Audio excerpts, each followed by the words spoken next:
Welcome to today's explainer. Look, if you're holding cryptocurrency right now, you absolutely know the frustration. You've got this digital wealth sitting there, but trying to actually buy something online with it, it can literally feel like hitting a brick wall. So today, we're diving into a 2027 solution that bridges that exact gap. Specifically, we're going to explore how a service called VccMaroc lets you take those crypto assets and turn them into real, practical online spending power using a rechargeable virtual card. Let's get into it. So here's the big question. How do you actually turn your crypto into online spending power? We all know the friction, right? You've got some Bitcoin, Ethereum, maybe stablecoins like USDT, but try checking out at your favorite online store and they probably don't accept it directly. Usually, you have to go through this whole cumbersome exchange process, withdraw it to a traditional bank, wait, and then finally spend it. But what if there was an indirect bridge? A way to totally streamline that process? Well, that is exactly the solution we're unpacking today. Okay, here's our roadmap for this explainer. First, we'll look at the core concept. Second, we're comparing the card types. Third, we'll walk through the ordering process. And fourth, we'll wrap up with smart usage and safety. Section 1, the core concept, turning crypto into spending power. Think of a rechargeable virtual card as your own personal financial translator. Basically, it's a digital payment card that you fund and reload for repeated online use.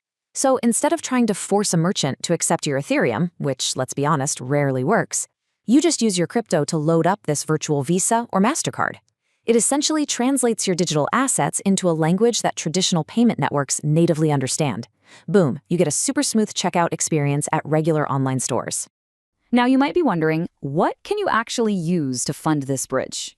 Well, the system supports the major players. Stablecoins like USDT and USDC are incredibly popular for this, mainly because they totally eliminate the stress of market volatility right when you're trying to check out. Nobody wants their cart total changing by the second. You can also use Bitcoin, Ethereum, Litecoin, and BNB. Just a quick heads up though, checkout options can fluctuate based on network conditions, so you'll always want to verify what's accepted right before you start your transaction. Moving right along to Section 2, comparing card types, personal versus business cards. When it comes to these virtual cards, there are basically two fundamental approaches. First, you've got the one-time virtual card. This is exactly what it sounds like, designed for a single specific transaction. You use it once, and boom, it's done. But if you have recurring online expenses, think software subscriptions, web hosting, or maybe you're running digital ads, you are definitely going to want the rechargeable virtual credit card. It gives you the total flexibility to reload and reuse the card over the longer term. And this brilliantly illustrates the differences when we break down the rechargeable options. It's actually pretty striking. The personal card gives you 3 months of validity, which is perfectly tailored for a specific individual use and comes with standard support. But then look at the business card. That validity jumps to a massive 5 years. If you're a digital professional or a freelancer managing recurring ads and subscriptions, this thing is built for the long haul. Plus, it comes with priority support to make sure your workflow stays completely seamless. All right, Section 3, the ordering process, from wallet to virtual card. So, how do you actually get one? It's a pretty streamlined 6-step process. First, you just visit VccMaroc and select the rechargeable virtual card. Step 2, you choose whether you want Visa or Mastercard and personal or business. From there, you select your balance and enter your details. And hey, double-check that email address. That's absolutely crucial. Then, you pick your crypto method, send the exact payment amount, and finally, your secure card details will land directly in your inbox. Typically, you're going to receive those details in your inbox within 5 to 30 minutes. That just gives the blockchain enough time to do its math and confirm the transaction. But just to manage expectations realistically here, sometimes payments do trigger a manual review. If that happens, it can occasionally take up to 12 hours. So, if it doesn't arrive instantly, don't panic. Just check your spam folder and let the process securely run in the background. It'll get there. And that brings us to our final section, Section 4, Smart Usage and Safety, Protecting Your Crypto and Card. Okay, I need to read this quote directly because it is that important. Always check the exact cryptocurrency and blockchain network requested at checkout.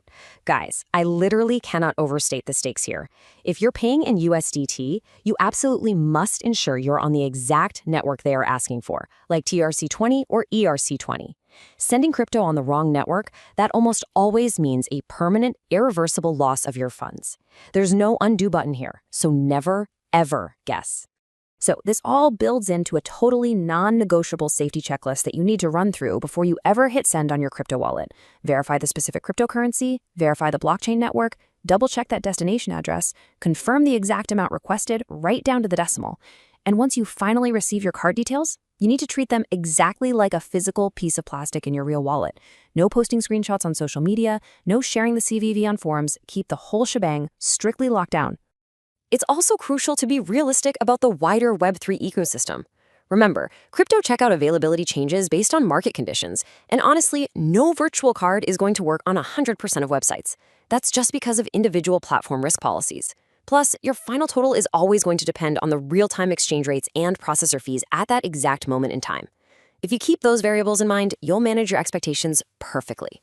Which brings us to a final, pretty provocative thought. Will indirect crypto to fiat bridges become the absolute standard for digital professionals in 2027? Or is this just the very start of a truly borderless economy? We are literally watching the real-time evolution of how digital value translates into everyday spending power.